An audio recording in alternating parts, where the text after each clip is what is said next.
A las 7:42 de la mañana del 17 de agosto de 1943, el sargento técnico James McKenna estaba agachado bajo el ala izquierda de un P-38 Lightning en el aeródromo de Dobodura, en Nueva Guinea. El calor tropical ya era sofocante a esa hora temprana, y el aire denso olía a combustible de aviación mezclado con la humedad pútrida de la selva. McKenna observaba a su piloto prepararse para una misión que probablemente no sobreviviría. El sudor le corría por la espalda, empapando su uniforme de mecánico ya manchado de grasa y fluido hidráulico. Sus manos, cubiertas de aceite negro hasta las muñecas, temblaban ligeramente. No por el calor ni por el cansancio de una noche sin dormir, sino por lo que había hecho en las horas oscuras antes del amanecer. El piloto era el teniente Robert Hayes. 23 años, 6 misiones de combate, 0 derribos confirmados.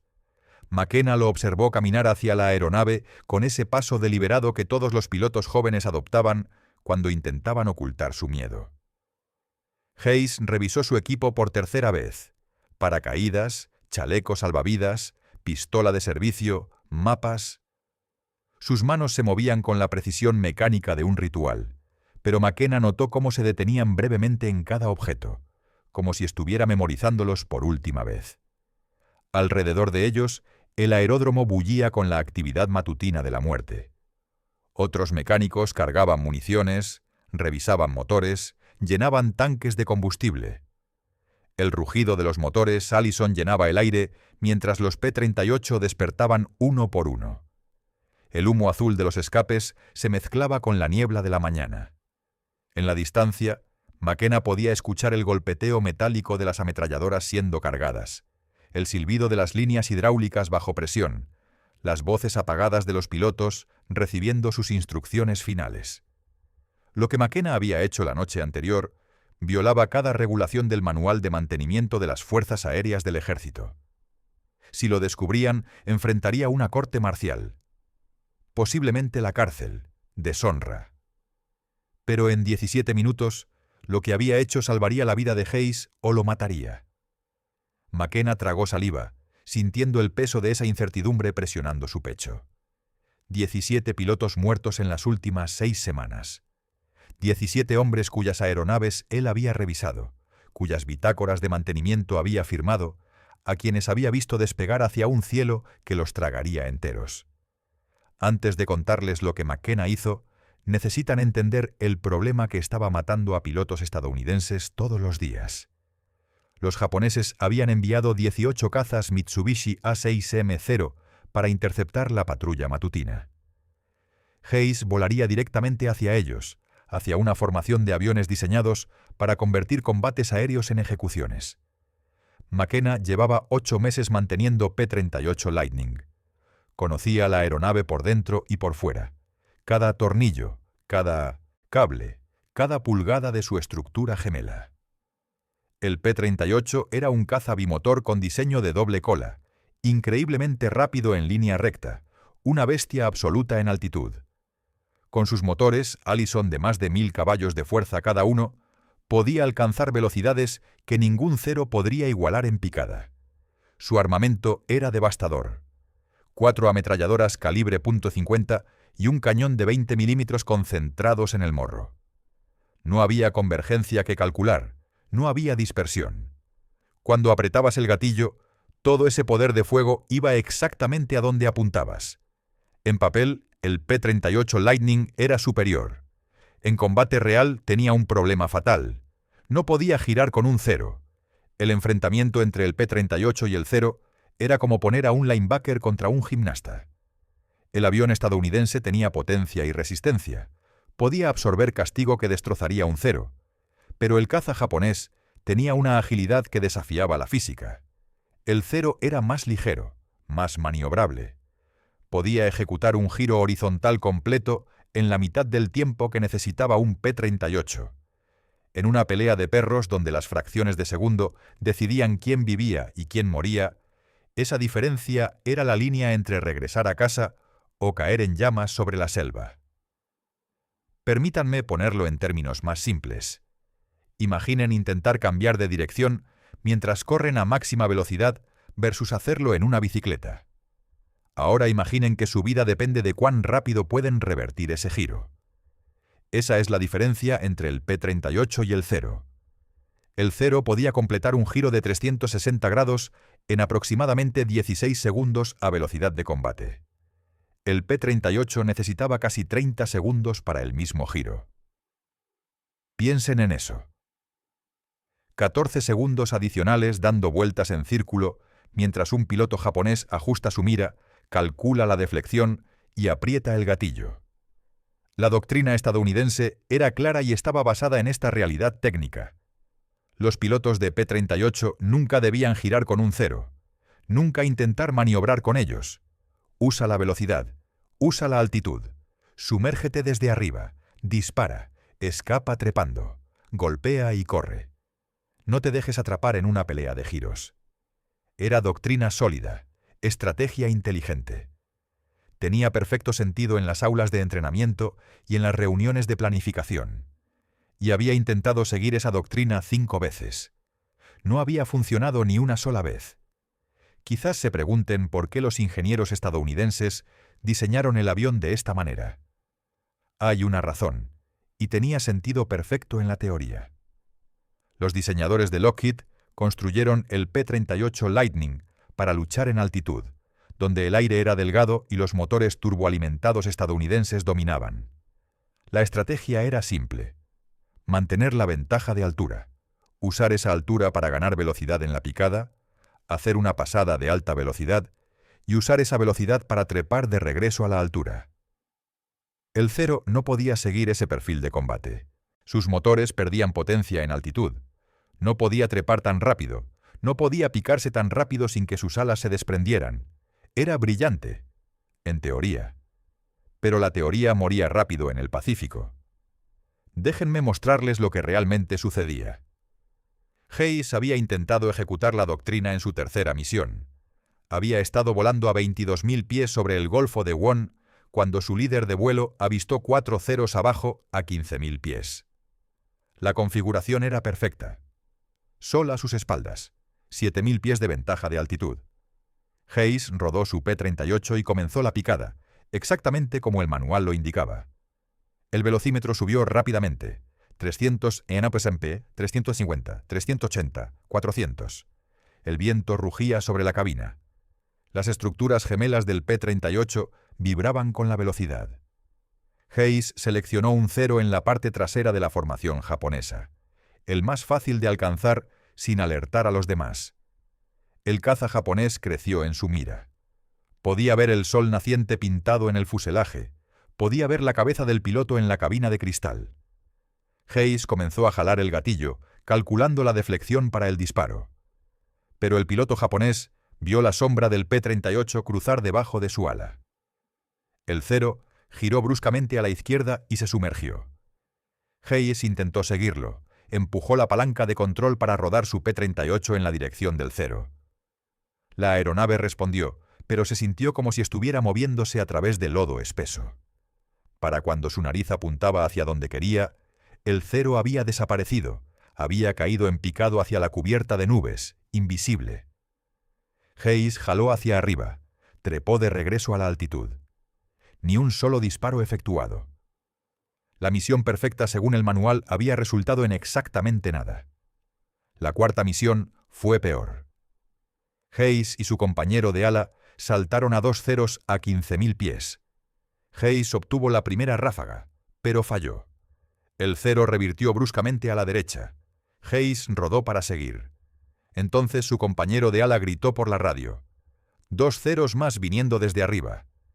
Hayes intentó rodar de vuelta al nivel y sumergirse. La aeronave respondió, pero lentamente. Lo suficientemente lento para que uno de los ceros en picada lograra una ráfaga de 3 segundos en el ala derecha de Hayes. Proyectiles de cañón de 20 milímetros. No penetraron la estructura, pero hicieron agujeros del tamaño de puños en el metal y dejaron sus motores humeando. Hayes rompió el combate y corrió a casa con el corazón martilleando en su pecho y las manos temblando en la palanca de control. La quinta misión, Hayes vio morir a su compañero de ala. El compañero de ala se llamaba Teniente Thomas Parker. 21 años, de Boston. Habían pasado juntos por el entrenamiento. Habían navegado juntos hacia el Pacífico. Habían volado juntos desde que llegaron a Nueva Guinea. Parker era el tipo de chico que escribía cartas a su madre cada noche y leía la Biblia antes de dormir. Tenía una novia, en Massachusetts, que le enviaba galletas caseras que siempre estaban rancias cuando llegaban, pero Parker las comía de todos modos y decía que eran las mejores que había probado. El 14 de agosto, la formación de Hayes se encontró con una docena de ceros sobre Finschhafen. El combate se convirtió rápidamente en un caos.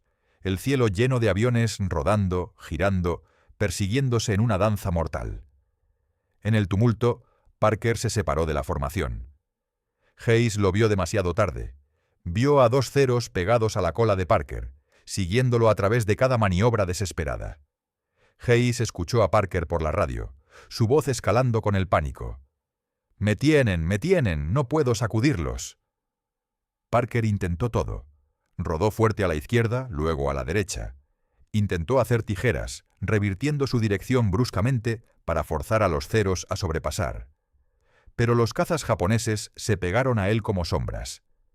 Cada vez que Parker rodaba, había ese pequeño retraso, esa fracción de segundo donde su P-38 se demoraba en responder.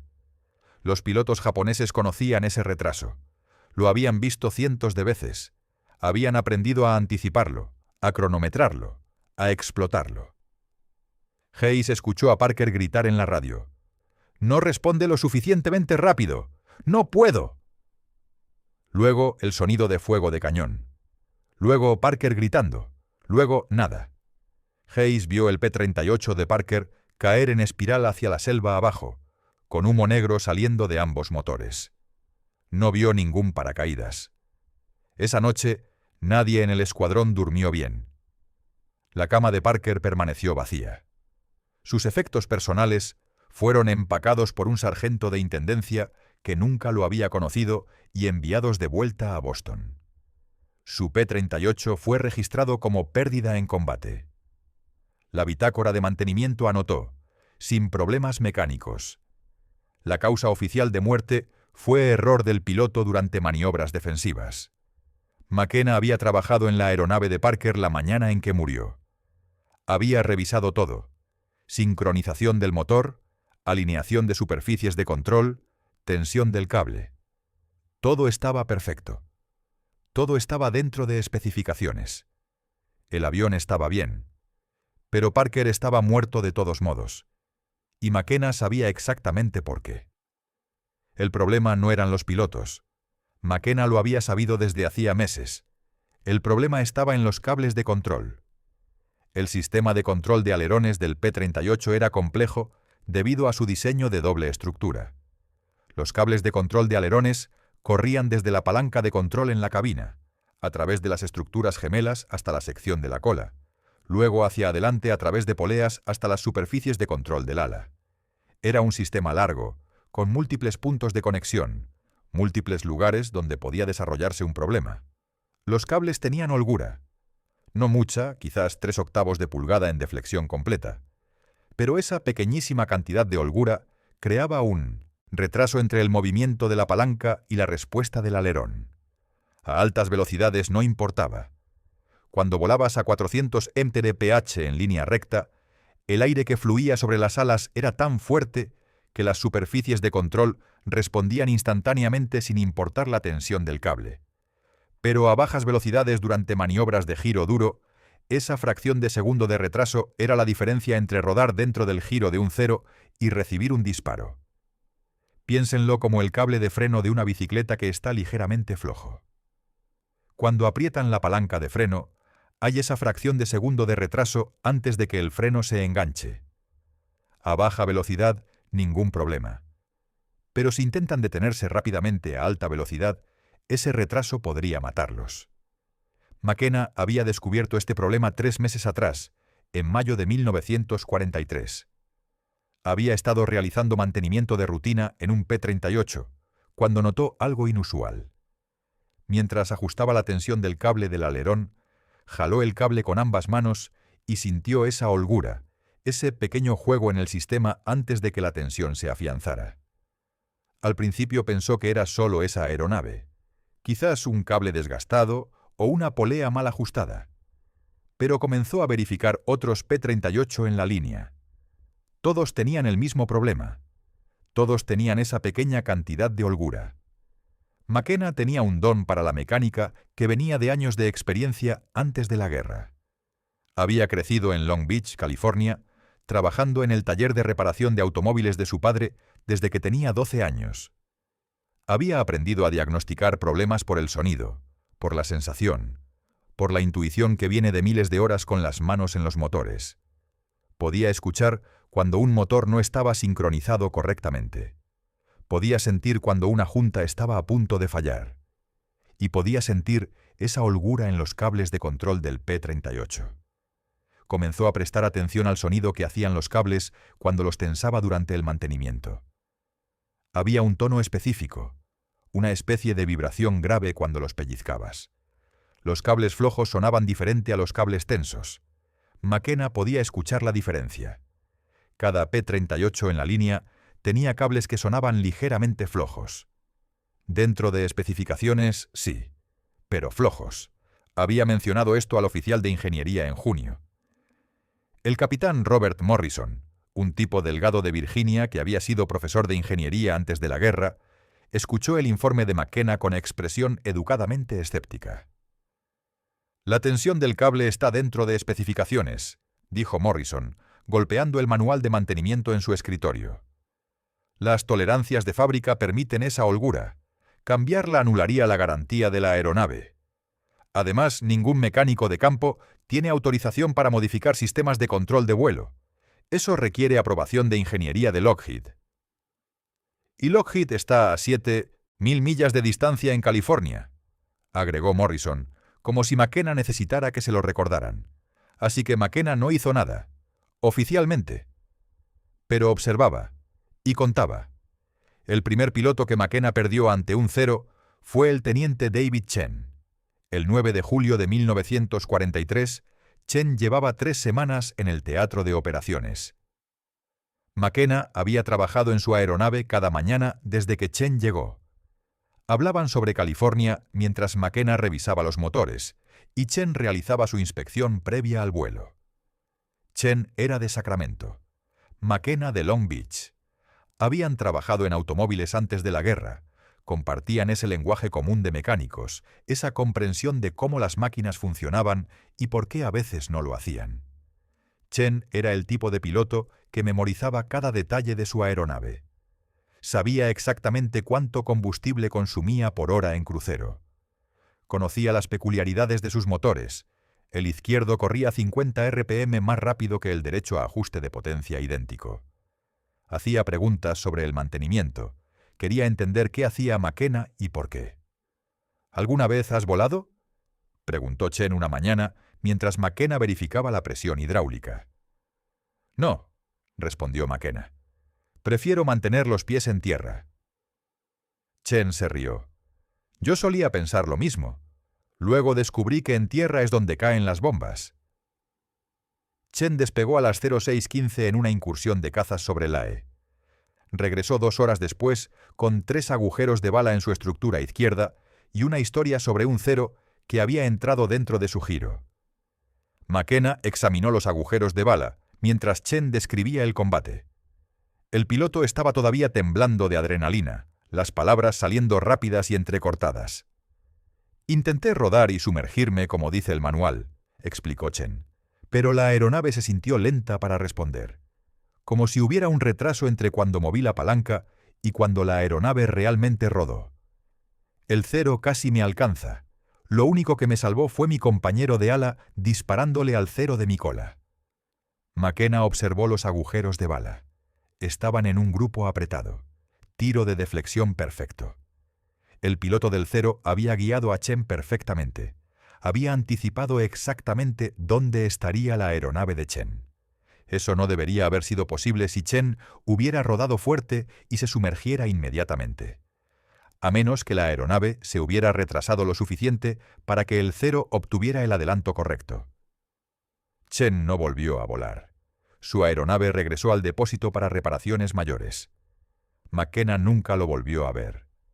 3 semanas después, escuchó que Chen había sido derribado volando un P-38 diferente sobre Rabaul.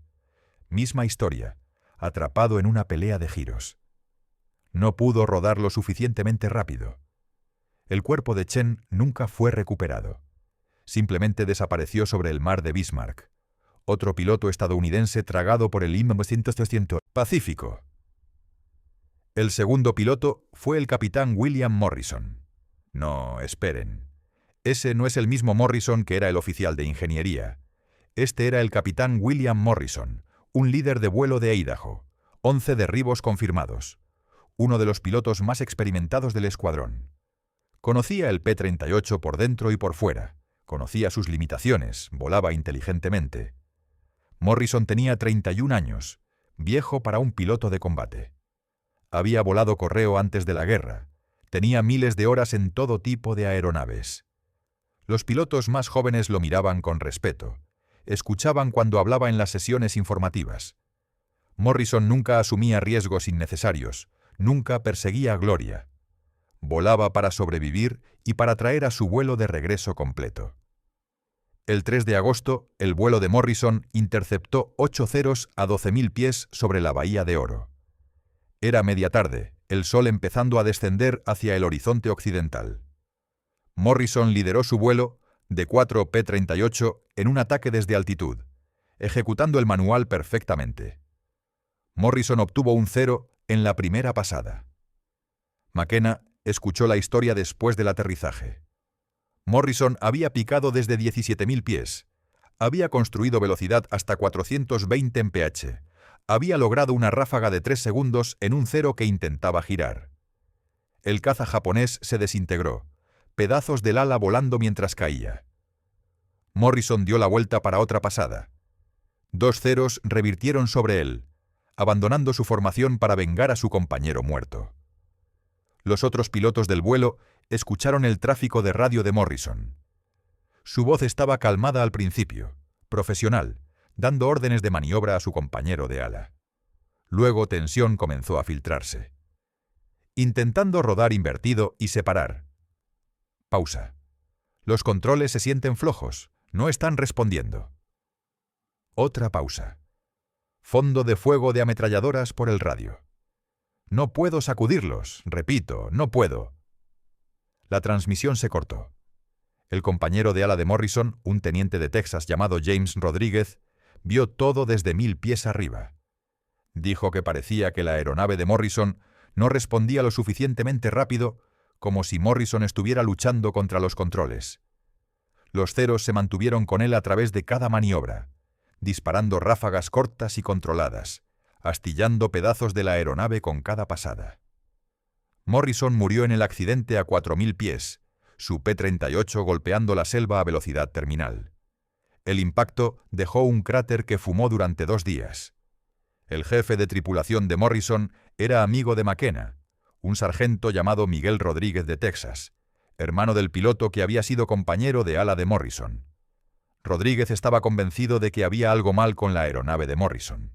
Verificó todo después de que recuperaron los restos. Configuraciones del motor, alineación de superficies de control, tensiones de cables, todo estaba dentro de Windows especificaciones. Nada malo con la aeronave. El informe oficial dijo error del piloto. Rodríguez no lo creyó. Tampoco McKenna. 11 derribos, dijo Rodríguez una noche, sentados fuera del área de mantenimiento, fumando cigarrillos bajo las estrellas tropicales. 11 cazas japoneses. Morrison sabía lo que estaba haciendo. No comete errores de principiante. «Lo sé», respondió McKenna. «¿Entonces qué lo mató?» McKenna exhaló humo, observándolo dispersarse en el aire húmedo. 3/8 de pulgada de holgura en los cables de control del alerón. Rodríguez lo miró. «Eso está dentro de especificaciones». «Lo sé». «Entonces, ¿qué podemos hacer al respecto?» McKenna no respondió de inmediato. Tenía una idea, pero requería romper regulaciones que podrían llevarlos a ambos a una corte marcial. «Nada», dijo finalmente. Oficialmente. Rodríguez entendió lo que no se dijo. Asintió lentamente, apagó su cigarrillo. Para mediados de agosto, McKenna había visto morir a 17 pilotos. 17 hombres que habían confiado en las aeronaves que él mantenía. 17 firmas en bitácoras de mantenimiento, que certificaban que la aeronave era segura para volar. 17 despegues que observó, sabiendo que algunos de esos pilotos no regresarían. Algunos los conocía bien.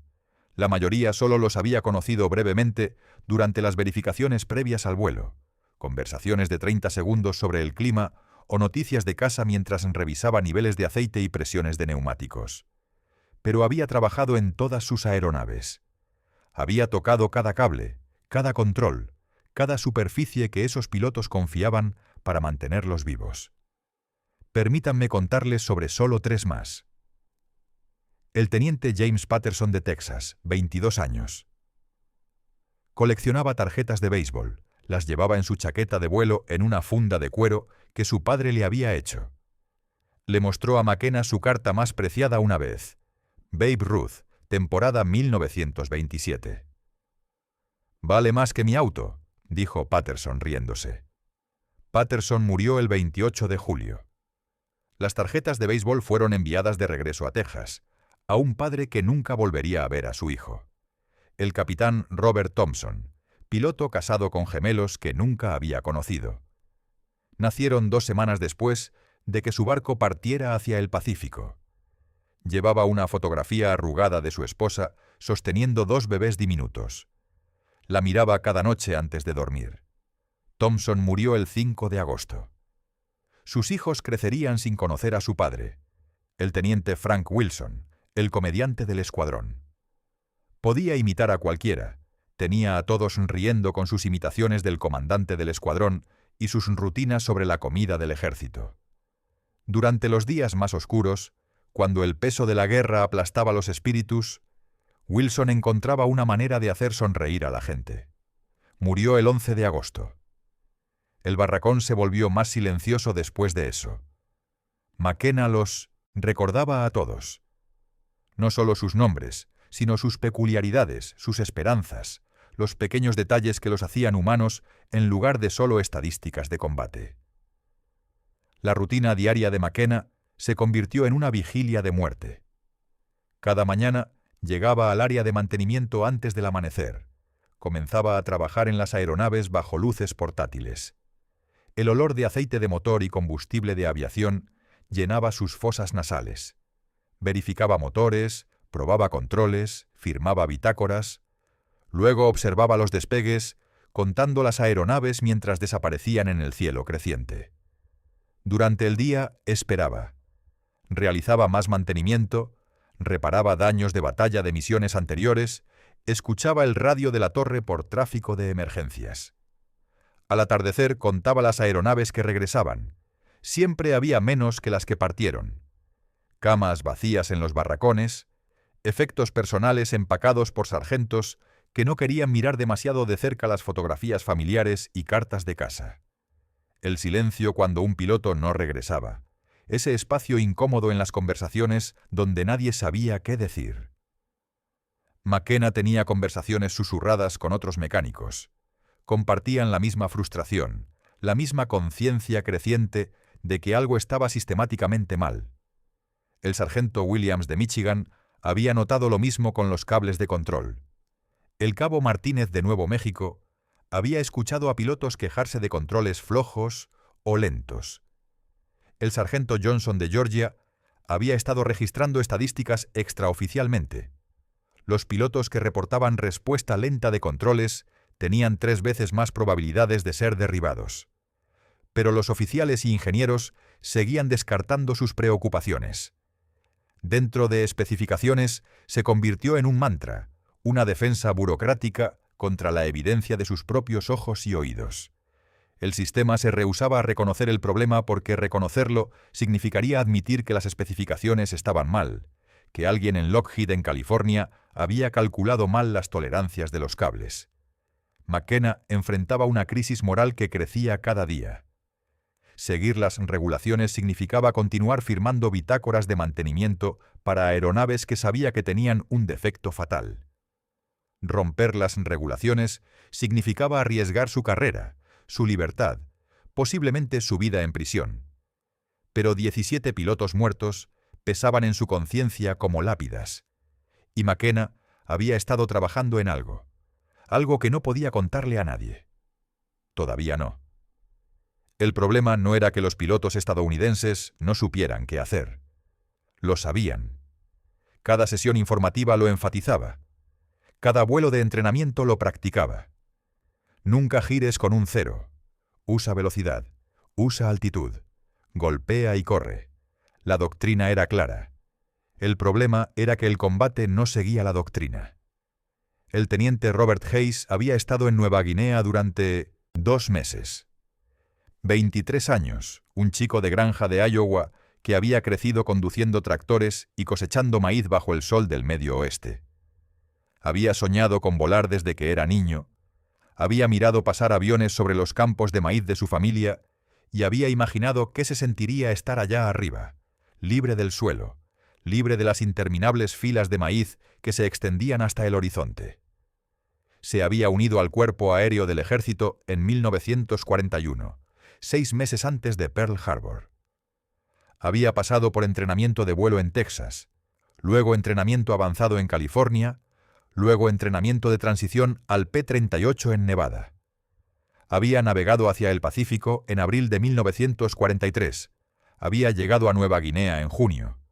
Había volado 6 misiones de combate. 0 derribos. No porque fuera mal piloto. Hayes era competente, cuidadoso, seguía las reglas. Y las reglas seguían poniéndolo en posiciones donde no podía conseguir un disparo, donde sobrevivir significaba huir, donde cada compromiso terminaba en frustración en lugar de victoria. En su tercera misión, Hayes se había sumergido sobre un 0 desde altitud. Había construido velocidad a 400 mph. Había venido desde el sol, como decía el manual. Consiguió que el 0 estuviera en su mira. Comenzó a jalar el gatillo para calcular la deflexión. El 0 giró bruscamente y se sumergió. Hayes intentó seguirlo. Su P-38 rodó en el giro, pero se sintió como moverse a través del lodo. Para cuando su aeronave apuntaba donde quería, el 0 había desaparecido. Hayes jaló hacia arriba, trepó de regreso a la altitud. Ni un solo disparo efectuado. La misión perfecta, según el manual, había resultado en nada. La cuarta misión fue peor. Hayes y su compañero de ala saltaron a 2 ceros a 15.000 pies. Hayes obtuvo la primera ráfaga, falló. El 0 revirtió a la derecha. Hayes rodó para seguir. Su compañero de ala gritó por la radio que 2 más venían desde arriba. Hayes intentó rodar de vuelta al nivel y sumergirse. La aeronave respondió, pero lentamente. Lo suficientemente lento para que uno de los ceros en picada consiguiera una ráfaga de 3 segundos en la estructura derecha de Hayes. Proyectiles de cañón de 20 milímetros. No penetraron, pero hicieron agujeros y dejaron sus motores humeando. Hayes rompió el combate, corrió a casa con el corazón martilleando y las manos temblando. La quinta misión, Hayes vio morir a su compañero de ala. El compañero de ala se llamaba Teniente Thomas Parker, 21 años, de Boston. Habían pasado por el entrenamiento juntos, compartido habitaciones de barracones, navegado juntos a través del Pacífico en el mismo transporte de tropas hacinado. Parker era el tipo de chico que escribía cartas a su madre cada noche, que leía su Biblia antes de dormir, que tenía una novia en Massachusetts llamada Sarah, que le enviaba galletas caseras que siempre estaban rancias cuando llegaban, pero Parker las comía de todos modos y decía que eran las mejores que había probado. Parker hablaba sobre casarse con Sarah cuando la guerra terminara. Planeaban abrir una ferretería en Boston, tener 3 o 4 hijos, vivir una vida simple y tranquila. Parker describía esa vida futura con tanta confianza que Hayes casi podía verla, casi podía creer que sobrevivirían a esto y regresarían a casa y vivirían esas vidas normales que parecían tan imposiblemente lejanas. El 14 de agosto, La formación de Hayes se encontró con una docena de ceros sobre Finschhafen. Era una trampa. Los ceros habían estado esperando. Tenían la ventaja de altitud. El combate se convirtió rápidamente en caos. El cielo lleno de aviones rodando, girando, persiguiéndose mutuamente en una danza mortal de metal y fuego. En el tumulto, Parker se separó de la formación. Hayes no vio cómo sucedió. Un momento Parker estaba en su ala. El siguiente había desaparecido. Hayes escaneó el cielo frenéticamente. Encontró a Parker 1000 pies abajo. 2 ceros pegados a su cola como tiburones siguiendo sangre. Hayes se sumergió para ayudar, pero más ceros estaban entre él y Parker. No podía alcanzarlo. Escuchó a Parker por la radio, su voz escalando del profesionalismo al pánico. «Tengo 2 en mi cola. No puedo sacudirlos. Repito, no puedo sacudirlos». Hayes escuchó a otro piloto gritarle a Parker que rodara a la izquierda, que se sumergiera, que hiciera esto, que hiciera aquello. Parker intentó todo. Rodó a la izquierda, luego a la derecha. Intentó hacer tijeras, reversiones bruscas diseñadas para forzar a los ceros a sobrepasar. Intentó sumergirse, intentó trepar. Nada funcionó. «¡No responde!», gritó Parker por la radio, su voz quebrándose. «La aeronave no responde lo suficientemente rápido. ¡No puedo!». Hayes escuchó fuego de cañón por el radio. Escuchó a Parker gritar, un sonido agudo y terrible que Hayes escucharía en pesadillas durante el resto de su vida. Luego silencio. Hayes vio el P-38 de Parker caer en espiral hacia la selva abajo, humo negro vertiendo de ambos motores, pedazos de metal desprendiéndose mientras caía. Observó todo el camino hacia abajo hasta que impactó en la selva, una pequeña explosión naranja que desapareció rápidamente bajo el dosel verde. No hubo paracaídas. Esa noche, Hayes no durmió. Se quedó en su litera mirando el techo, escuchando el sonido de otros hombres respirando en la oscuridad, viendo el rostro de Parker cada vez que cerraba sus ojos. La cama de Parker permaneció vacía. Su Biblia todavía estaba en la mesita de noche junto a su litera. Sus efectos personales fueron empacados por un sargento de intendencia al día siguiente, puestos en una caja dirigida a los padres del señor y la señora Parker en Boston, con una carta formal del comandante del escuadrón expresando sus condolencias por el sacrificio de su hijo en servicio a su país. Sarah en Massachusetts recibiría un telegrama. Nunca abriría esa ferretería con Parker. Nunca tendría esos 3 o 4 hijos. Su vida futura, la que Parker había descrito tan vívidamente, simplemente desapareció. Hayes desarrolló insomnio después de eso. Se quedaba despierto por las noches, reproduciendo el combate en su mente, buscando el momento donde podría haber hecho algo diferente, donde podría haber salvado a Parker. Se culpaba a sí mismo, aunque racionalmente sabía que no había nada que pudiera haber hecho. Más que eso, Hayes comenzó a ver su propia muerte acercarse. Era solo cuestión de tiempo. La próxima misión, o la siguiente, o la siguiente. Eventualmente, estaría en la posición de Parker, con ceros en su cola, descubriendo que su aeronave no respondía lo suficientemente rápido, gritando en el radio mientras el mundo se convertía en fuego y metal desgarrado. Hayes comenzó a pensar que seguir las reglas era lo que lo mataría. La doctrina, el manual, todas las instrucciones cuidadosamente diseñadas, simplemente no funcionaban en combate real. Los ceros no cooperaban con la estrategia estadounidense. No se quedaban en altitudes bajas donde los P-38 tenían la ventaja. No volaban en líneas rectas esperando ser alcanzados en ataques golpear y correr. Los pilotos japoneses eran inteligentes, experimentados, adaptables. Habían estado luchando durante años antes de que Estados Unidos entrara en la guerra. Sabían cómo atraer a los pilotos estadounidenses a trampas, cómo explotar las debilidades del P-38, cómo convertir cada compromiso en un escenario que favorecía al cero. En la tarde del 16 de agosto, Hayes tomó una decisión. No iba a morir siguiendo reglas que no funcionaban.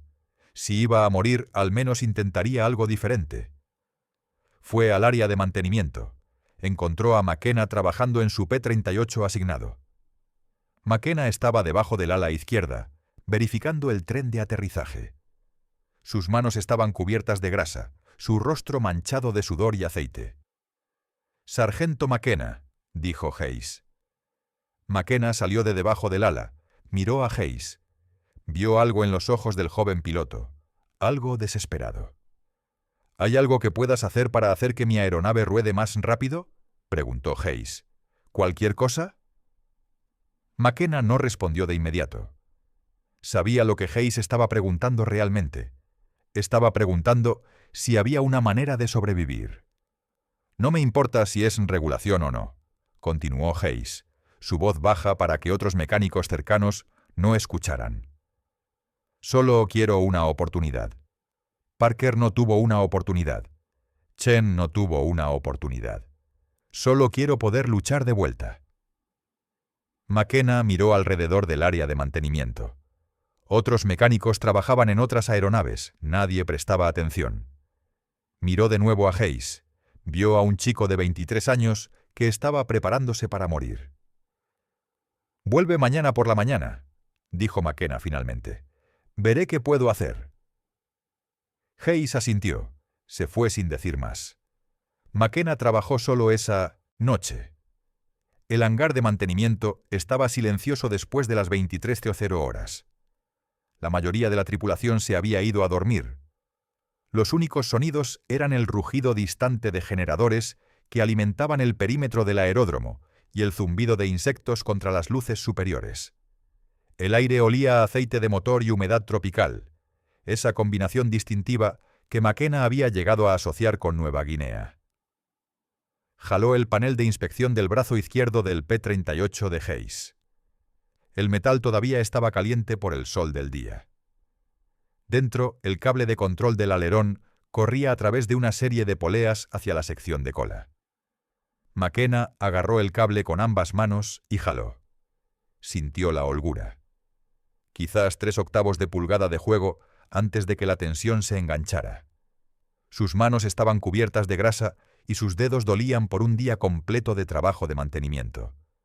Pero podía sentir esa holgura claramente. Estaba mal. Sabía que estaba mal. El cable de piano vino de un P-38 salvado que había hecho un giro en tierra 2 semanas atrás. La aeronave era chatarra, pero McKenna había retirado partes útiles antes de que se fuera al depósito, incluyendo una pieza de 6 pulgadas de cable de piano de alta tensión del sistema de compensación del timón. La había guardado en su bolsa de herramientas sin saber realmente por qué. Ahora sabía. Se sentó en el piso del hangar con el cable y un par de alicates.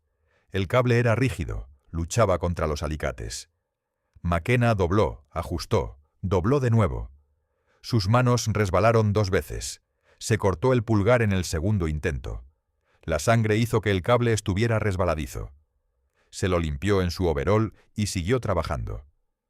Le tomó 8 minutos conseguir la forma de Z correcta. La forma Z actuaría como un tensor en línea.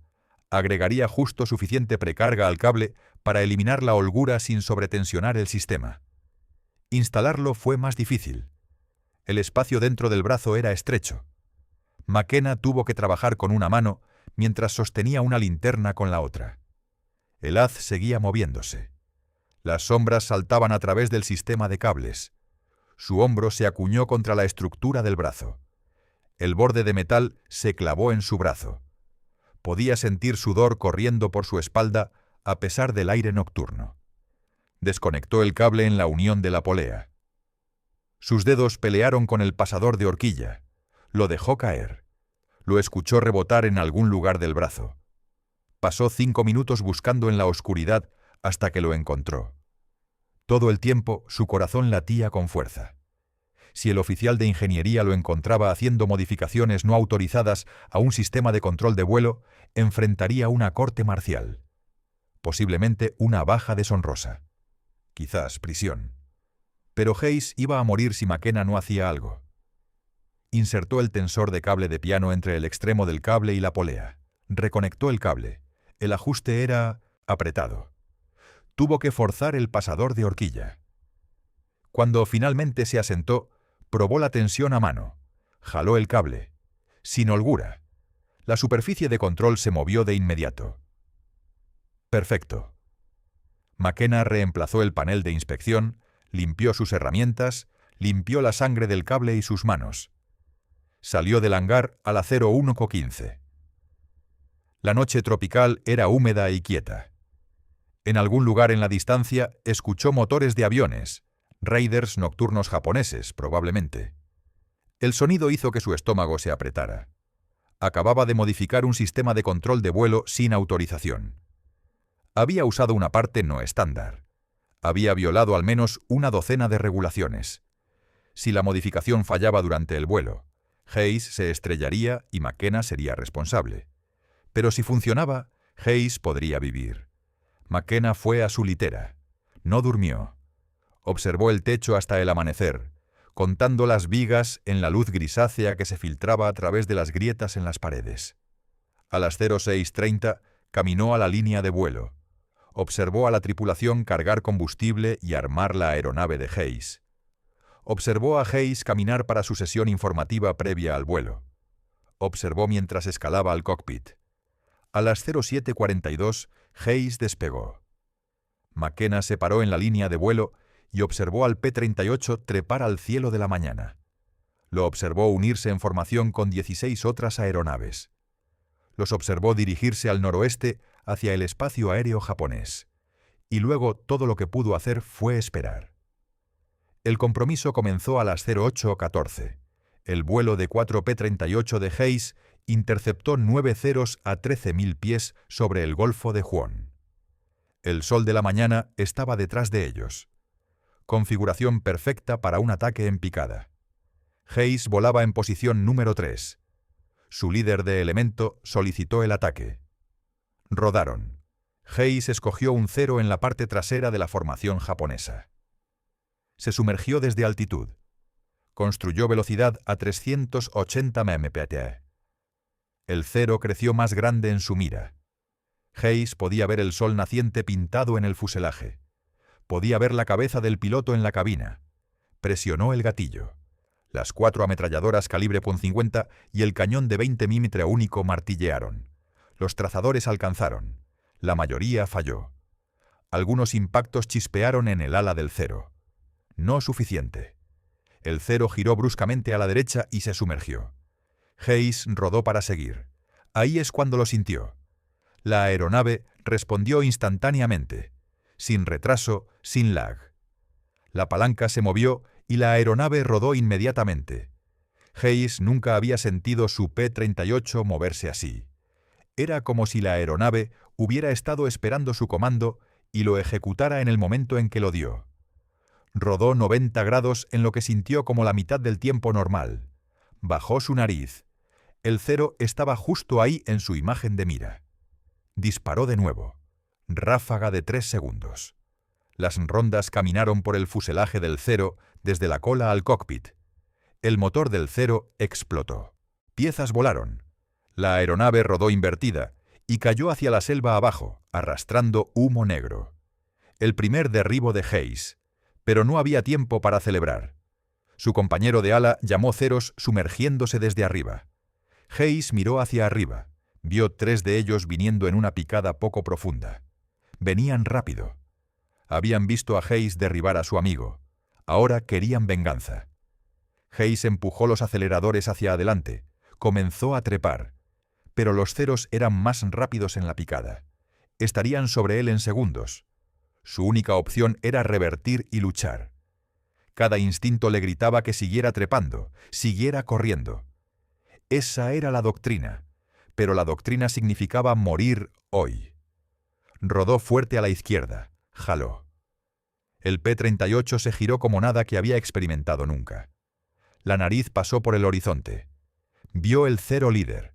Estaba girando para seguirlo, pero no había esperado que Hayes revirtiera tan rápido. El cero estaba en una mala posición. Expuesto. Hayes jaló el adelanto. Disparó.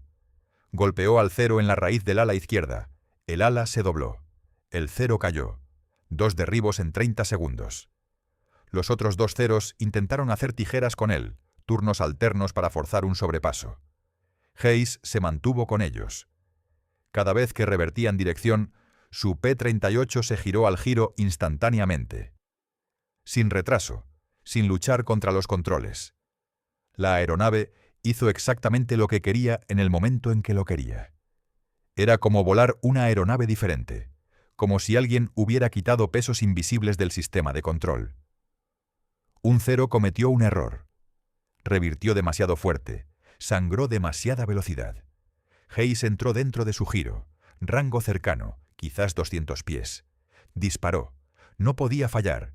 El cero se desarmó. Piezas de aeronave cayeron pasando la cabina de Hayes.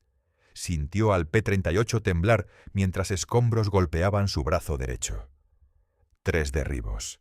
El cuarto cero huyó. Hayes no persiguió. Estaba bajo en combustible y municiones. Trepó de regreso a altitud.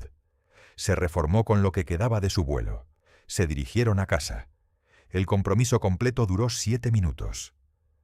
Cuando Hayes aterrizó en Dobodura a las 09:03, McKenna estaba esperando en la línea de vuelo. Hayes apagó los motores, salió del cockpit. Sus manos temblaban. Su traje de vuelo estaba empapado de sudor. Caminó directamente a McKenna. Hayes dijo 2 palabras. «Funcionó». Su voz estaba ronca, todavía temblando de adrenalina. Sus ojos estaban salvajes, dilatados de la descarga de adrenalina y del impacto de lo que acababa de experimentar. McKenna sintió sus rodillas casi ceder. Había funcionado. La modificación había funcionado. Hayes estaba vivo. Había derribado 3 ceros. Había sobrevivido. 3 confirmados, dijo Hayes todavía incrédulo. Mi aeronave era diferente. Respondía instantáneamente, como magia. McKenna no dijo nada.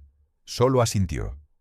El alivio inundaba a través de él, mezclado con un terror residual de lo que habría pasado si la modificación hubiera fallado. Otros pilotos estaban bajando de sus aeronaves, la tripulación de tierra los rodeaba, preguntas volando sobre el compromiso. Hayes fue jalado hacia el edificio de sesión informativa para su reporte de combate. Pero McKenna y Hayes no estaban solos en la línea de vuelo. Alguien más había estado observando el compromiso de Hayes desde arriba. Y tenía preguntas. Lo que ninguno de ellos se dio cuenta fue que 6 otros pilotos habían observado el compromiso de Hayes desde altitud. El capitán Frank Mitchell vio la pelea completa desde 15.000 pies. Mitchell era un líder de vuelo en el 475 Grupo de Caza, volando cobertura superior para el elemento de Hayes. Mitchell tenía 28 años, piloto experimentado con 11 derribos confirmados. Había estado volando combate en el Pacífico desde principios de 1942.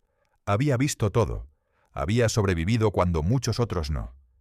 Conocía el P-38 tan bien como conocía su propio cuerpo. Conocía exactamente cómo se movía, qué podía hacer, qué no podía hacer.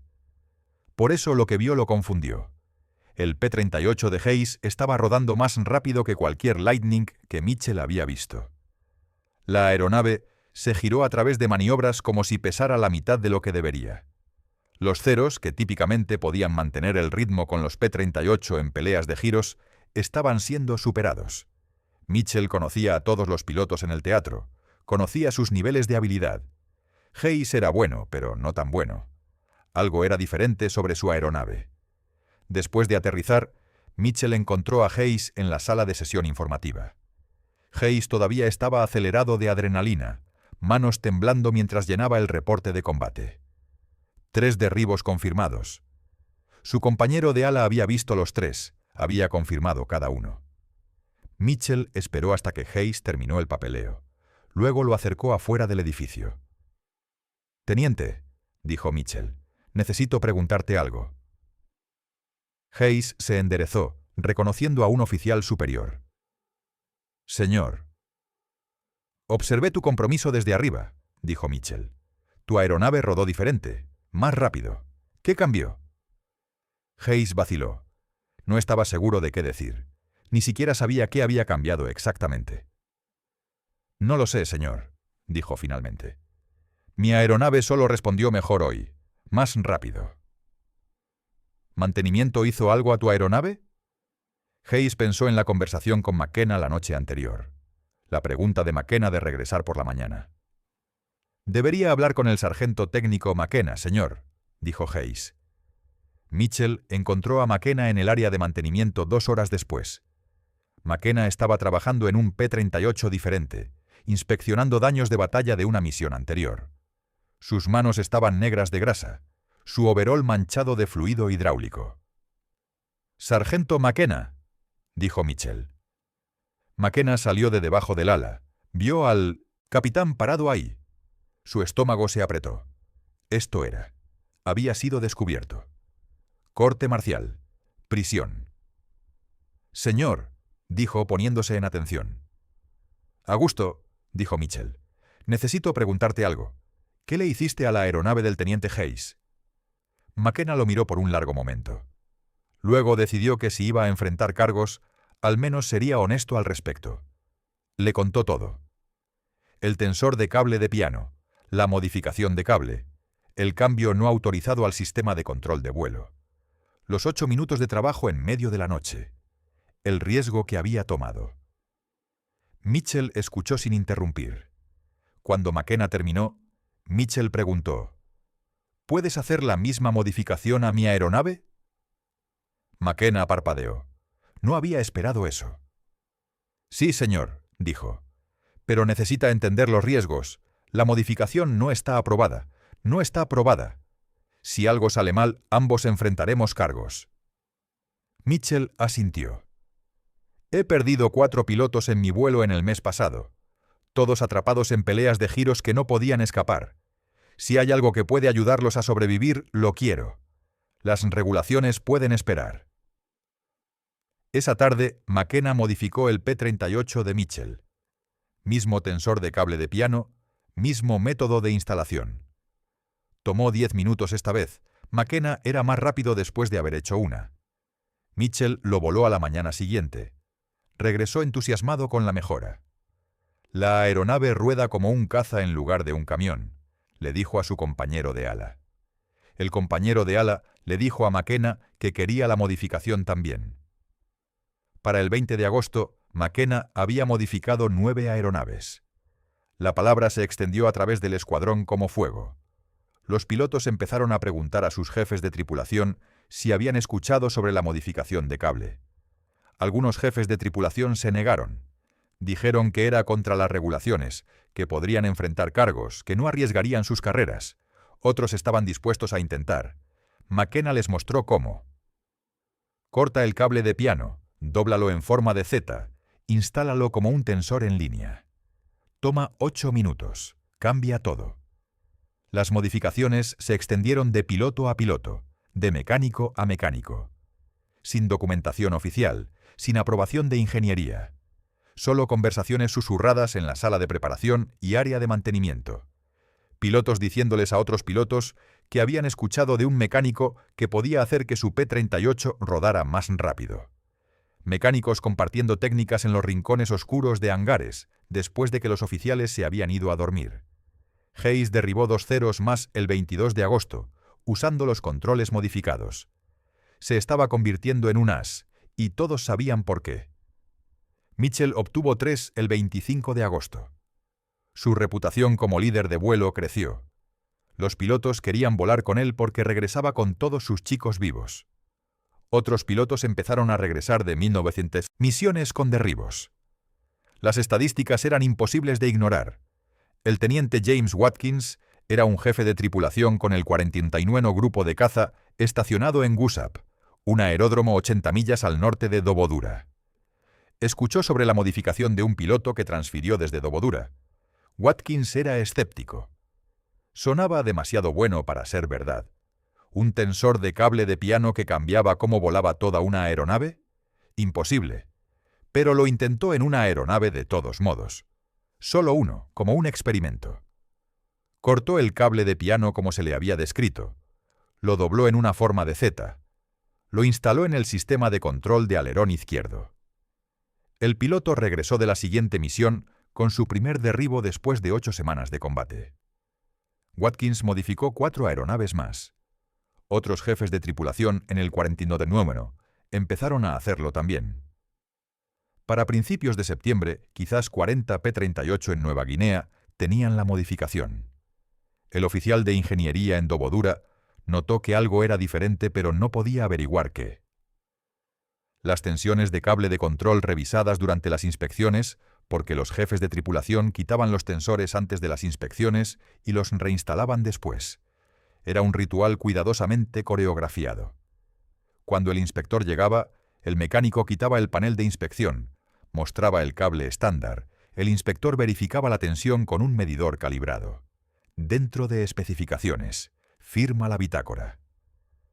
Tan pronto como el inspector se iba, el mecánico reinstalaba el tensor. Los pilotos sabían. Los mecánicos sabían. Nadie le dijo a los oficiales. La proporción de derribos empezó a cambiar. En julio, los pilotos estadounidenses en el Pacífico suroeste perdieron 2 P-38 por cada 0 destruido.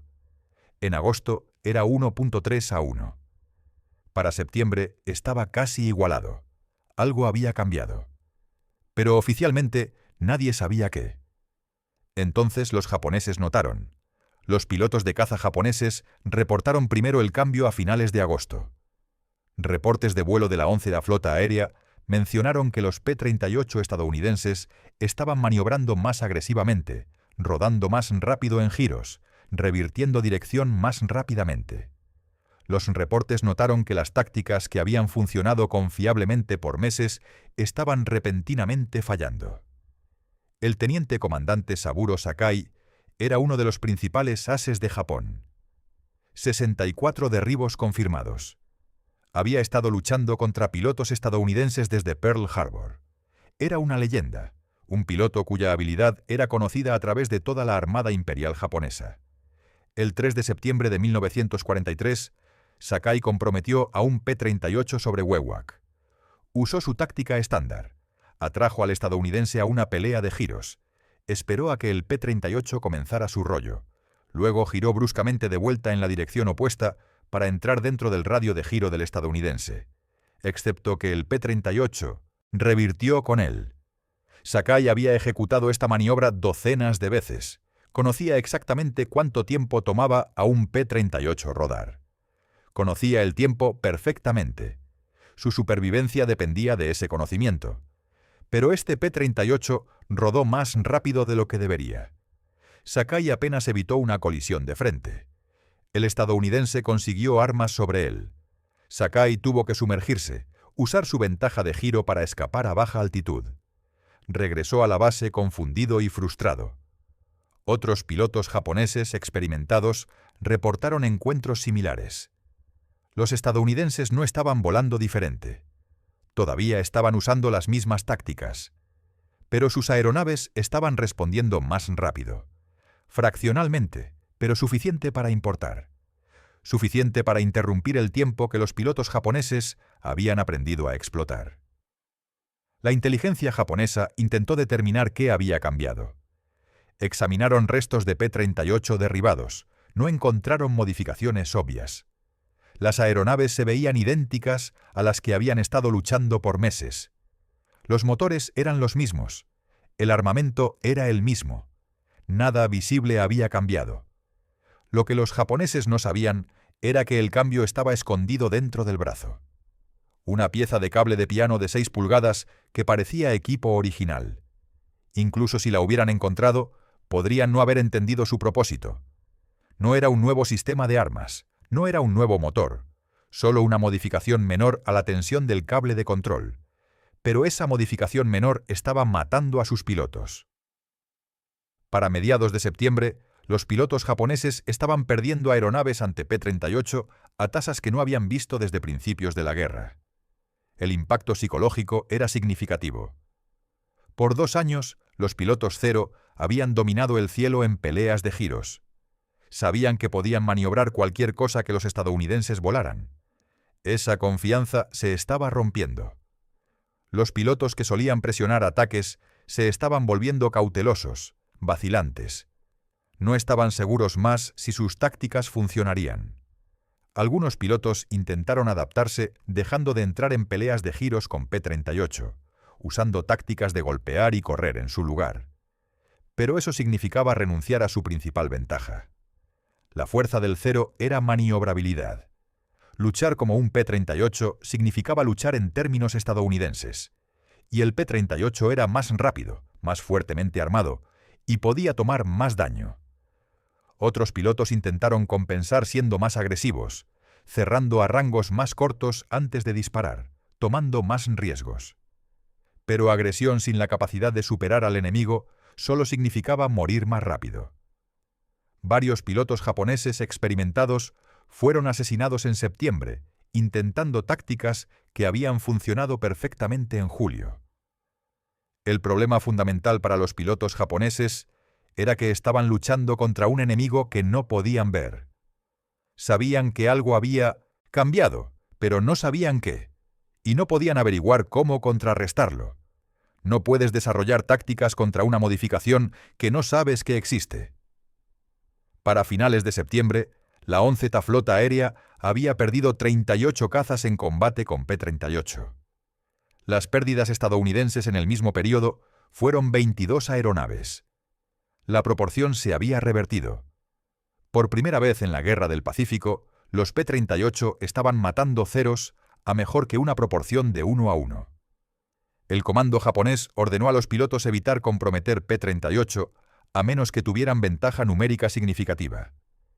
Esa orden marcó un punto de inflexión. El cero había pasado de cazador a cazado. Y todo se reducía a una pieza de cable de piano que nadie se suponía que instalara. La modificación nunca se volvió oficial durante la guerra. El Comando de Ingeniería de las Fuerzas Aéreas del Ejército se enteró de ella en octubre de 1943, cuando un inspector de mantenimiento en Dobodura notó lecturas inconsistentes de tensión de cable. Rastreó las discrepancias hasta los tensores de cable de piano, escribió un reporte, lo envió por la cadena de mando. El reporte se sentó en escritorios por 3 semanas mientras los oficiales debatían qué hacer. El inspector que lo descubrió era un teniente de Massachusetts llamado Richard Cooper. Era nuevo en el teatro. Acababa de llegar de entrenamiento en Estados Unidos. Había sido educado en MIT. Tenía un grado en Ingeniería Aeronáutica. Seguía las regulaciones al pie de la letra. Cooper estaba realizando una inspección de rutina del P-38 de Mitchell cuando notó algo extraño. La tensión del cable del alerón izquierdo estaba ligeramente más alta de lo que debería estar. No por mucho, pero suficiente para estar fuera del rango especificado. Verificó otros P-38 en la línea. Aproximadamente la mitad tenían la misma anomalía. Algunos estaban dentro de especificaciones, otros ligeramente altos. Cooper era meticuloso. Quitó paneles de inspección, trazó el sistema de cables, encontró los tensores de cable de piano, no reconoció la parte, no estaba en ninguno de los diagramas de Lockheed, no estaba en el manual de mantenimiento. Escribió un reporte detallado describiendo la parte no autorizada, la instalación no estándar, la violación de los procedimientos de mantenimiento de campo. Recomendó que todos los tensores fueran quitados inmediatamente y que los mecánicos responsables fueran disciplinados. El reporte llegó al escritorio del comandante del escuadrón, un mayor de Texas llamado William Bradford. Bradford lo leyó, luego lo dejó en su escritorio y no hizo nada por 2 días. Bradford no era estúpido. Había notado las proporciones de derribo mejorando. Había escuchado a los pilotos hablar sobre aeronaves respondiendo mejor. Había visto las bitácoras de misión mostrando más derribos enemigos, menos pérdidas amigas.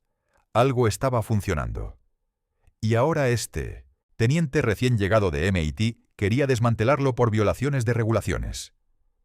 Bradford envió el reporte al siguiente nivel de mando con una nota. Solicito guía antes de tomar acción. Las aeronaves en cuestión muestran rendimiento de combate mejorado. Las proporciones de supervivencia de pilotos han aumentado significativamente. El reporte fue al coronel James Thompson, comandante del grupo de caza. Thompson lo leyó. Llamó a Bradford para una reunión. ¿Cuántas aeronaves tienen esta modificación?, preguntó Thompson. Aproximadamente 40, señor, a través de múltiples escuadrones. ¿Y el rendimiento? Los pilotos reportan respuesta de control mejorada. Las proporciones de derribo son las mejores que hemos visto. Las pérdidas están abajo. Thompson se recostó en su silla, tamborileó sus dedos en el escritorio. El problema no era si la modificación ayudaba. El problema era si castigar a los mecánicos que la habían instalado sin autorización o calladamente aprobarla después del hecho. ¿Quién empezó esto?, preguntó Thompson. Un sargento técnico llamado McKenna, señor, basado en lo que puedo determinar. ¿Recomendaciones? Bradford vaciló. Señor, si esto fuera sobre regulaciones, yo diría corte marcial a todos. Pero esto es sobre mantener vivos a los pilotos. Y está funcionando. Thompson asintió lentamente. Enviaré esto más arriba. Mientras tanto, no quites las modificaciones. Y no tomes ninguna acción disciplinaria hasta que tengamos guía de niveles más altos. El reporte eventualmente llegó al escritorio del general George Kenney, comandante de las Fuerzas Aéreas Aliadas en el Pacífico Suroeste. Kenney era conocido por su pragmatismo, su voluntad de romper reglas si mejoraba el rendimiento en combate. Kenney leyó el reporte, luego escribió una nota al margen. Si funciona, no es estúpido. Haz que Lockheed envíe ingenieros para evaluarlo. Mientras tanto, las modificaciones permanecen. En noviembre, Lockheed envió un equipo de ingeniería a Nueva Guinea para evaluar la modificación. El equipo incluía al diseñador de ingeniería líder Kelly Johnson, quien más tarde sería famoso por diseñar el SR-71 Blackbird. Probaron la modificación. Midieron la tensión del cable. Calcularon las cargas de estrés. Corrieron pruebas de vuelo. Hicieron pilotos volar aeronaves con y sin la modificación. Compararon rendimiento. Su conclusión fue que la modificación era segura y efectiva. Debería haber sido parte del diseño original. El problema, explicaron, era que las tolerancias de cable de Lockheed habían sido calculadas basándose en pruebas de vuelo en California a baja altitud con pilotos de prueba volando maniobras suaves. Nadie había probado adecuadamente el sistema en maniobras de combate de alta G, donde cada fracción de segundo de respuesta importaba. Era un error de ingeniería, uno que mecánicos de campo habían solucionado por su cuenta. Lockheed integró un sistema de tensión similar en el modelo P-38K, que entró en producción en diciembre de 1943. El P-38K tenía cables de control pretensados desde la fábrica, eliminando la holgura que había matado a tantos pilotos. Pero McKenna nunca recibió crédito oficial. Sin condecoración, sin medalla, sin mención en ningún reporte. La documentación oficial de Lockheed atribuyó la mejora del sistema de control a análisis de ingeniería. El nombre de McKenna no apareció en ningún lugar. Los burócratas protegieron egos. Admitir que un mecánico alistado había resuelto un problema que los ingenieros de Lockheed habían pasado por alto habría sido embarazoso. Más fácil dejar el crédito vago, atribuirlo al proceso de ingeniería en lugar de al individuo. Hayes sobrevivió la guerra, voló 63 misiones de combate, derribó 11 aeronaves japonesas, regresó a Iowa en 1945. Se casó con su novia de la secundaria, una chica llamada Mary Ellen, que había esperado por él durante 3 años. Tuvieron 4 hijos, 2 niños y 2 niñas. Hayes trabajó como fumigador de cultivos por 37 años, volando aviones pequeños sobre los campos de maíz de Iowa, rociando pesticidas y fertilizantes. Era un buen trabajo honesto, y le permitía volar sin que nadie le disparara. Nunca olvidó lo que McKenna había hecho. Cada año, el 17 de agosto, el aniversario de ese vuelo que cambió todo, Hayes llamaba a McKenna para agradecerle por salvar su vida. La primera llamada fue en 1946, justo después de que ambos regresaron a casa. Hayes rastreó el número de teléfono de McKenna a través de registros de veteranos. «Solo quería que supieras», dijo Hayes en esa primera llamada, su voz emocionada por el teléfono, «que me casé el mes pasado, y no podría haber hecho eso si no fuera por ti». Las llamadas continuaron cada año. Hayes envejeció, tuvo nietos, se retiró del trabajo de fumigación, pero cada 17 de agosto hacía la llamada. Solo llamando para decir gracias, diría. Y hablarían por 20 minutos, poniéndose al día sobre familias y vida antes de colgar hasta el próximo año. Hayes murió en 2003 a los 83 años, rodeado de su familia. En su funeral, su hijo mayor contó la historia del sargento técnico que modificó los controles de su P-38 en medio de la noche, arriesgando corte marcial para salvar su vida. Mitchell también sobrevivió. Se convirtió en comandante de escuadrón, lideró su unidad a través de la campaña de Filipinas, derribó 16 aeronaves. Después de la guerra, permaneció en la Fuerza Aérea. Se retiró como coronel en 1963. Mitchell contó la historia de la modificación de McKenna a cada joven oficial de mantenimiento que supervisó durante su carrera. Se aseguró de que entendieran que a veces las mejores soluciones vienen de mecánicos alistados, que ven problemas que los ingenieros pierden. Nunca ignores a un sargento que te dice que «algo está mal», les decía Mitchell a oficiales jóvenes. No importa lo que diga el manual. Si él ha tenido sus manos en la máquina todos los días por meses, él sabe cosas que nadie más sabe. McKenna permaneció en las Fuerzas Aéreas del Ejército hasta 1946. Había considerado hacer una carrera de ello, pero la vida militar no era para él. Extrañaba a California, extrañaba el trabajo en automóviles, extrañaba la simplicidad de la vida civil. Regresó a Long Beach, de vuelta a trabajar en automóviles. Trabajó en el taller de reparación de su padre por 2 años. Luego abrió su propio garaje en 1948. McKenna's Auto Repair, en la esquina de Atlantic Avenue y la calle Artesia. Trabajó en motores por 42 años. Construyó una reputación como un mecánico que podía diagnosticar cualquier problema, arreglar cualquier cosa. Los clientes conducían desde condados vecinos porque sabían que McKenna haría el trabajo correctamente. Nunca habló mucho sobre la guerra. Cuando la gente preguntaba, decía que era mecánico. Arreglaba aviones, eso es todo. La mayoría de la gente que lo conoció durante décadas nunca supo la historia completa de lo que había hecho. Sus clientes sabían que era veterano, pero no sabían que había salvado potencialmente 100 vidas con una modificación no autorizada que cambió cómo los cazas estadounidenses volaban. Su esposa, una mujer llamada Dorothy que conoció en 1950, sabía algunas de las historias. McKenna le contaba ocasionalmente después de recibir la llamada anual de Hayes. «¿Te molesta?», preguntó Dorothy una vez. «¿Que nunca conseguiste crédito?». McKenna pensó sobre eso por un momento. «Los pilotos regresaron a casa», dijo finalmente. «Eso es suficiente». En 1991, un historiador militar investigando modificaciones del P-38 encontró referencias al tensor de cable de piano en bitácoras de mantenimiento de Nueva Guinea. El historiador, un profesor de UCLA, llamado Dr. Robert Harrison, estaba escribiendo un libro sobre innovación técnica en tiempos de guerra. Harrison rastreó a McKenna a través de registros de veteranos. McKenna tenía 73 años para entonces, todavía trabajando medio tiempo en su garaje.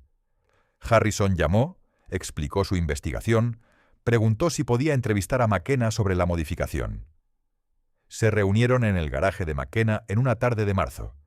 McKenna estaba trabajando en un Chevrolet de 1972, las manos todavía negras de grasa después de 50 años como mecánico. «Solo necesitaba hacerse», dijo McKenna cuando Harrison le preguntó sobre la decisión de violar regulaciones. «Los chicos estaban muriendo. Había una solución, así que la hice». Harrison preguntó sobre el miedo a corte marcial, las consecuencias potenciales. «Claro que tenía miedo», admitió McKenna. «Pero Hayes iba a morir si no hacía nada. Todos iban a morir eventualmente. Así que realmente, ¿qué elección tenía?». Harrison hizo cálculos, basándose en tasas de supervivencia en escuadrones con y sin la modificación. Su estimación fue que la modificación probablemente salvó entre 80 y 100 vidas de pilotos estadounidenses. Quizás más si cuentas misiones posteriores, donde esos pilotos sobrevivieron debido a experiencia ganada en misiones anteriores, que de otra manera no habrían sobrevivido.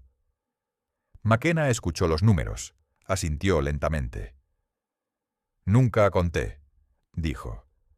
Solo recuerdo los pilotos que regresaron. Hayes, Mitchell, Watkins, los otros. Eso fue suficiente. Harrison incluyó la historia de McKenna en su libro, publicado en 1993. El libro vendió modestamente, principalmente a académicos e historiadores militares. El capítulo sobre McKenna fue de 18 páginas en un libro de 500 páginas. Unos pocos veteranos leyeron el libro, reconocieron nombres, contactaron al autor con historias adicionales. Lentamente, la imagen completa emergió de cómo la modificación se extendió, cuántas aeronaves fueron afectadas, el impacto en proporciones de combate. Pero la historia nunca llegó a la conciencia pública. Ningún artículo de periódico importante, ninguna película de Hollywood, solo una nota al pie en la historia técnica de la Segunda Guerra Mundial, conocida principalmente por especialistas. James McKenna murió en 2006 a los 88 años. Había estado teniendo problemas de corazón por años. Finalmente cedió en su sueño en una noche de junio. Dorothy estaba junto a él. Murió pacíficamente, sin dolor. Fue enterrado en el Parque Conmemorativo Pacific View en California, no lejos del océano. El funeral fue pequeño, familia principalmente, algunos viejos clientes de su garaje, un par de veteranos del Teatro del Pacífico que habían rastreado su obituario. Su obituario en el Long Beach Press-Telegram mencionó su servicio en la Segunda Guerra Mundial como mecánico de aeronaves. No mencionó el tensor de cable de piano. No mencionó que había cambiado cómo volaban los cazas estadounidenses. No mencionó que había roto regulaciones para salvar vidas. 80 a 100 familias estadounidenses cuyos padres regresaron a casa por una pieza de cable de piano. Ninguno de ellos sabía el nombre de McKenna. Su garaje en Long Beach todavía está allí, propietario diferente ahora. La señal fue cambiada a Atlantic Auto Service en 2008. El nuevo propietario es un tipo de Vietnam que respeta la historia del lugar. Pero en la pared en la oficina trasera hay una fotografía desvanecida. Un joven mecánico en overoles parado al lado de un P-38 Lightning. La aeronave es pulida aluminio, las estructuras gemelas brillando bajo el sol tropical. El mecánico es delgado, probablemente veintitantos años, con grasa en sus manos y una expresión seria. La fecha escrita en la parte de atrás es agosto de 1943, Nueva Guinea. Esa fotografía cuenta una historia que casi nadie conoce. Así es como la innovación realmente sucede en la guerra, no a través de canales oficiales o comités de ingeniería. A través de sargentos y mecánicos que ven problemas, encuentran soluciones y no esperan permiso para salvar vidas. Sucede en hangares nocturnos cuando todos los demás están durmiendo. Sucede cuando alguien con habilidad y coraje decide que las vidas humanas importan más que regulaciones. Sucede cuando el conocimiento práctico de terreno supera la teoría distante de salas de conferencias. La historia de McKenna no es única. Por cada innovación que conocemos, hay probablemente 100 que nunca fueron documentadas. El soldado que modificó correas de mochila para que fueran más cómodas durante marchas largas. El marinero que descubrió una mejor manera de asegurar carga en mares agitados. El médico que improvisó suministros médicos cuando se quedaron sin stock. La guerra es caos. Los manuales y regulaciones intentan imponer orden en ese caos, y la mayoría del tiempo eso es bueno. Los estándares existen por razones, protegen contra errores que matan a personas. Pero a veces los estándares están equivocados. A veces las regulaciones están basadas en suposiciones incorrectas o pruebas incompletas. Y cuando eso sucede, las personas en el terreno, las que viven con las consecuencias cada día, a menudo ven la verdad antes que cualquier otra persona. El sistema militar está construido en jerarquía y obediencia. Debe estarlo, o el comando y control colapsan. Pero esa misma jerarquía crea fricción contra la innovación de abajo hacia arriba. Los mecánicos alistados no se supone que cuestionen diseños de ingeniería. Los soldados no se supone que reescriban doctrina táctica, excepto cuando están en lo correcto, excepto cuando han visto algo que otros perdieron, excepto cuando vidas dependen de ello. McKenna enfrentó una elección imposible. seguir las reglas y ver morir a más pilotos, o romper las reglas y arriesgar su propia carrera y libertad. Eligió salvar vidas. No por gloria, no estaba buscando reconocimiento. Lo hizo porque era lo correcto, y porque tenía la habilidad para hacerlo, y porque no podía vivir consigo mismo de otra manera. Eso es heroísmo. No el tipo que recibe medallas y desfiles. El tipo silencioso. El tipo que sucede en la oscuridad donde nadie está mirando. El tipo motivado por conciencia en lugar de por reconocimiento. Alguien podría decir que las regulaciones existen por buena razón, que las modificaciones no autorizadas son peligrosas, que McKenna tuvo suerte de que su modificación funcionara en lugar de causar accidentes. Tendrían razón sobre los peligros, pero también se perderían el punto. Sí, las regulaciones existen por buenas razones. Sí, las modificaciones no autorizadas pueden ser peligrosas, pero cuando tienes a 17 pilotos muertos en 6 semanas, cuando sabes exactamente qué está causando sus muertes, cuando has identificado una solución y los canales oficiales te dicen que esperes mientras más hombres mueren, entonces la ecuación moral cambia. McKenna no era imprudente. Era un mecánico experto con años de experiencia. Entendía los sistemas que estaba modificando.